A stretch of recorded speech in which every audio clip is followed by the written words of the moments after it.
السلام علیکم ورحمۃ اللہ وبرکاتہ۔ حضرات، آج میرا موضوع سخن ہے درس حدیث کا سبب۔ حدیث یہ کتنی بڑی نعمت ہے، میں آپ سامعین اور آپ حاضرین کے حوالے میں کرنا چاہوں گا۔ سب سے پہلے بتانا چاہوں گا حدیث کس کو کہا جاتا ہے۔ حضور صلی اللہ تعالیٰ علیہ وسلم کے قول، سرکار کے فعل اور سرکار کی تقریر کو حدیث کہا جاتا ہے۔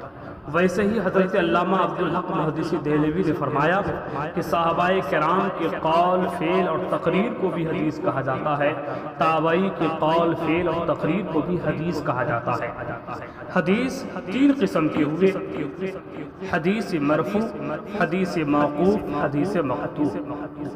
حدیث کے حوالے سے آیا ہے، آقا صلی اللہ تعالیٰ علیہ وسلم ارشاد فرماتے ہیں کہ جب بھی کوئی انسان میری بات نقل کرے تو اپنی جانب سے حدیث میں کسی چیز کی آمیزش نہ کرے، اس لیے کہ اگر کسی نے میری جانب ایسی چیز کی نسبت کی جن چیز کی نسبت کے حوالے سے، جس چیز کے حوالے سے میں نے نہیں بولا ہے، تو ایسی صورت میں وہ اپنا ٹھکانہ جہنم بنا لے۔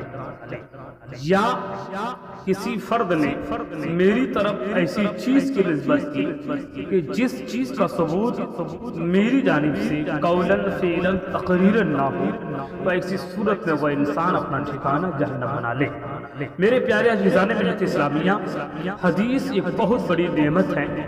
آقا صلی اللہ تعالیٰ علیہ وسلم ارشاد فرماتے ہیں کہ جو انسان 40 حدیثیں یاد کر لے گا تو کل قیامت کے دن جب قبر سے اٹھے گا تو ایسے انسان کا حشر محدثین کے ساتھ ہوگا۔ سبحان اللہ، اس سے بڑھ کر خوش نصیبی کیا ہو سکتی ہے؟ یہ آسان سا فارمولہ ہے، کوئی بھی انسان 40 احادیث کو یاد کر سکتا ہے۔